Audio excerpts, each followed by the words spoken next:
Fred, why does your shirt smell like perfume? What are you talking about? Don't play dumb with me, Fred. I can smell it clear as day.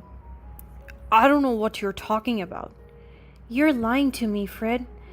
I can't believe you would betray me like this, especially when I only have a few months to live.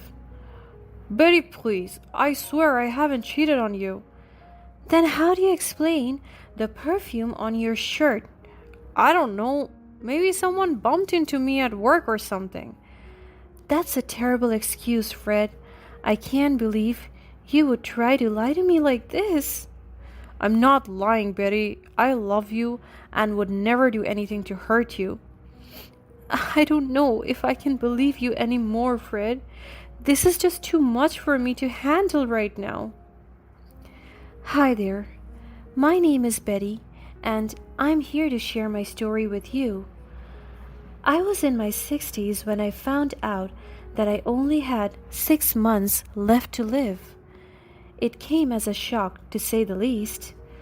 I had always been relatively healthy, so the news hit me like a ton of bricks. It turned out that I had a tumor in my lungs and was too advanced to be treated. I had been married to my husband Fred for only 20 years. We married late because I was so focused on my career. I had always been ambitious, and climbing the ladder was my top priority. It wasn't until I hit my 40s that I realized that I wanted more out of life. That's when I met Fred. At first, he seemed like the perfect partner. He was kind, patient, and supportive.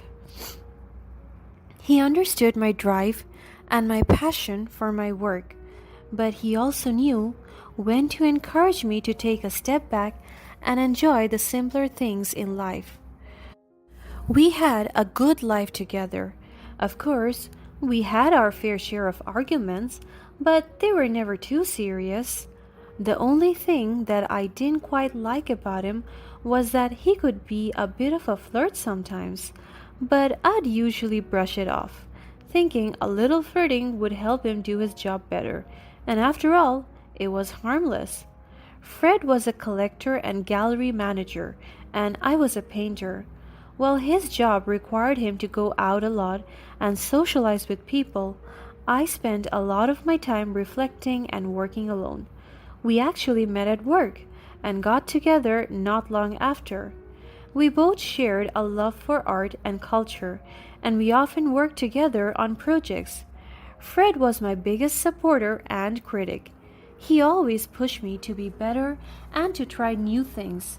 Painting was my passion, my lifeline, and my escape from the world. It gave me a sense of purpose and fulfillment that I had never found in anything else. But now, as I face the end of my life, I can't help but feel a sense of regret. I wish I had spent more time exploring the world and creating new memories with more people. But most of all, I wish I had taken better care of my health. I always knew that I had lung problems. I just never thought it was that serious. I had been a smoker for most of my life, even though I had quit years ago. The damage had already been done. Fred and I made plans to spend the last 6 months of my life at home, painting and creating art for people to remember me by. I knew that my time on this earth was limited, and I wanted to make the most of it. I wanted to leave a legacy behind, something that would live on even after I was gone. That's why I made Fred promise to donate all of my insurance money to charity. I had always believed in giving back to the community, and I wanted to do my part even in death. Fred was hesitant at first, but I convinced him that it was the right thing to do. I spent hours researching different charities and organizations, trying to find the ones that aligned with my values and beliefs. In the end, I settled on a few that I felt were doing important work. Everything was so beautiful and bittersweet, but only for the first 2 weeks. After that, Fred started to spend less and less time at home. I wondered if that was just the way he coped with the bad news. Maybe he needed some time alone to process everything. But as the days turned into weeks, I couldn't help but feel like something was off. Fred was always vague about where he was going or what he was doing. He would come home late, smelling of alcohol, and would barely say a word to me. I tried to talk to him about it, but he would always brush me off, saying that he was just busy with work or that he needed some time to himself. One day, I smelled a strange perfume on his shirt, and we got into a big fight. Fred, why does your shirt smell like perfume? What are you talking about? Don't play dumb with me, Fred. I can smell it clear as day. I don't know what you're talking about. You're lying to me, Fred. I can't believe you would betray me like this, especially when I only have a few months left to live. Betty, please, I swear I haven't cheated on you. Then how do you explain the perfume on your shirt? I don't know, maybe somebody bumped into me at work or something. That's a terrible excuse, Fred. I can't believe you would try to lie to me like this.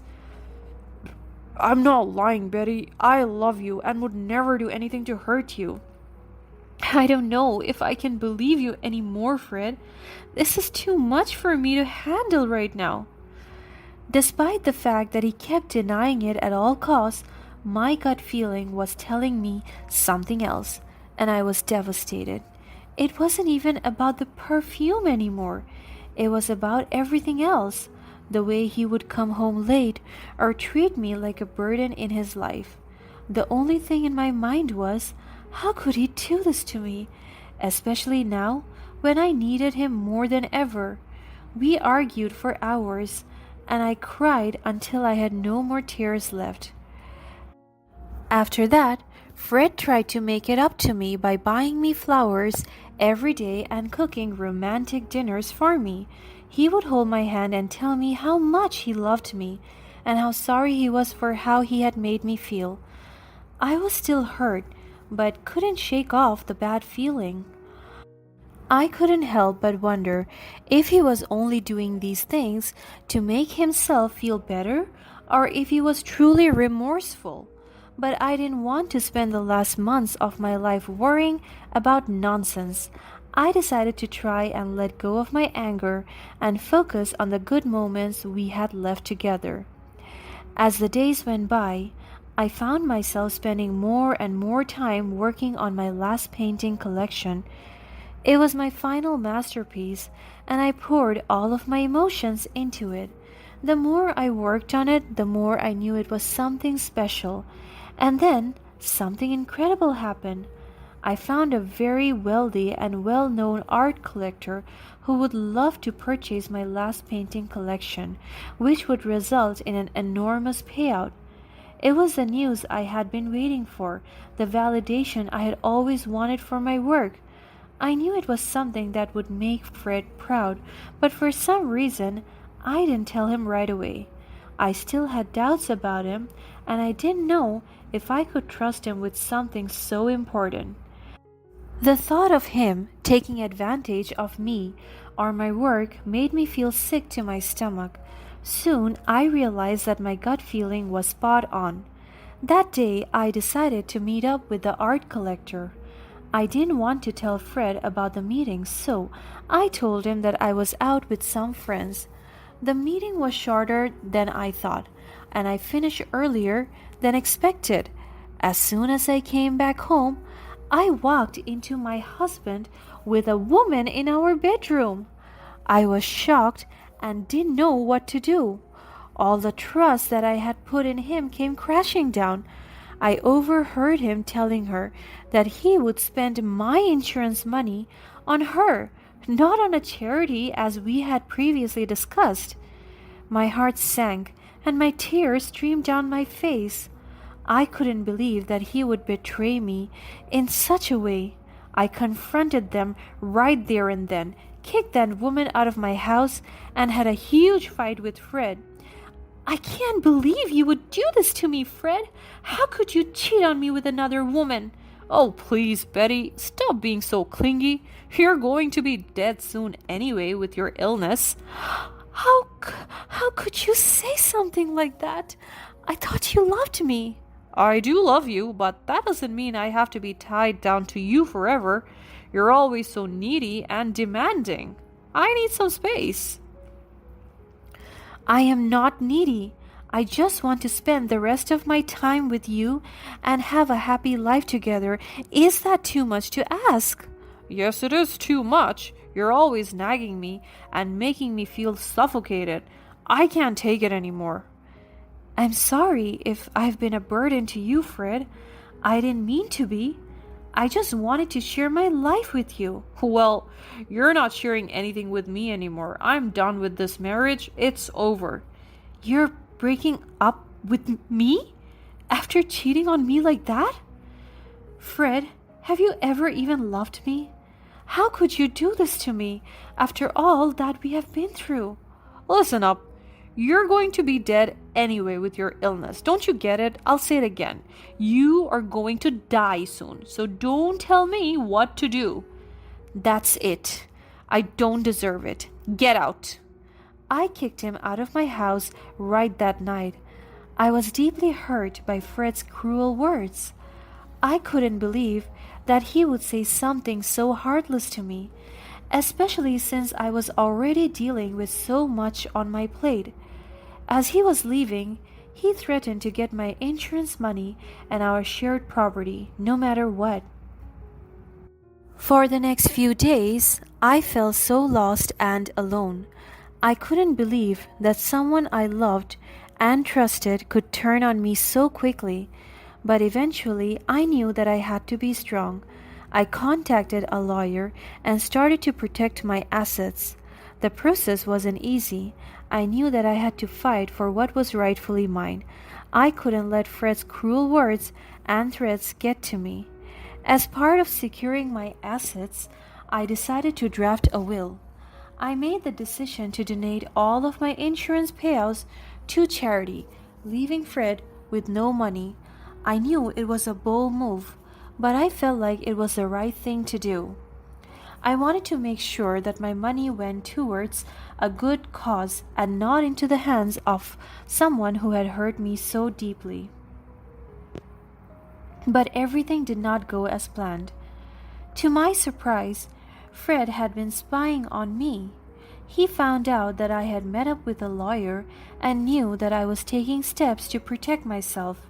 Right on the next night, I came home to find that half of my paintings had been ruined. I knew immediately that it was Fred's doing. He had snuck into my house and destroyed my belongings to get back at me. I was devastated by his actions. It felt like he was trying to take away everything that was important to me. At that moment, it really felt like my whole life was falling apart. But then something amazing happened. I received a call from my doctor, who told me that there had been a mistake. He had mistaken my test results for another patient's, and I didn't have a tumor after all. Instead, I had a lung disease that was treatable with medication. I was overjoyed by the news. It felt like a weight had been lifted off my shoulder. I had been so worried about my health and my future, and now I knew that I had a path forward. It was then that I finally gained back the strength to continue my fight against the man I once loved. I decided to sue my husband for the destruction of my paintings. It was a difficult decision to make, but I knew that I needed to stand up for myself and for my art. In the end, I won a larger amount of money than the value of the paintings themselves. It was a small victory, but it was a victory nonetheless. I then called the collector who had expressed interest in my paintings. I explained what had happened and offered to sell the rest of the paintings to him. He was sympathetic to my situation and agreed to buy the remaining paintings. It was a bittersweet moment for me. On the one hand, I was glad to have found a buyer who really appreciated my work. On the other hand, it was a reminder of what had been lost. I decided to use the money from the sale of my painting to start a new project, something to give back to the community that I had always wanted. This was when the hospital where I got wrongly diagnosed come in. I was still upset about the mistake, and I knew that the consequences could have been severe if I had decided to sue them. However, I didn't want to focus on the negative. I wanted to use this experience as an opportunity to do something positive with my life. Instead of suing the hospital, I decided to approach them with a different proposal, an opportunity for them to participate in my charity project. I had been working on helping children with cancer, and I thought that the hospital could be a great partner. They had the resources and the expertise to help me make a real difference in the lives of these children. After some negotiation, the hospital agreed to participate in my charity project. They would provide funding, resources, and support to help me achieve my goals. With the success of my charity project and the sale of my paintings, my life had taken a positive turn. I was feeling fulfilled and happy, and I knew that I had made the right decisions. But there was still one more consequence of my husband's action that I had not anticipated. I had not expected the amount of backlash that my husband would face after the news of what he had done became public. It was all over the news, and the people were outraged. His employer was not immune to the backlash, and he lost his job as a result. To be honest, I did feel bad for him, but I knew that I had to focus on the positive and move forward. Now I'm living my best life without my husband and his dirty tricks. I am doing what I love, and I'm making a difference in the world. I have made new friends and have found a sense of purpose. My life is full of joy and happiness, and I'm grateful for all of the opportunities that have come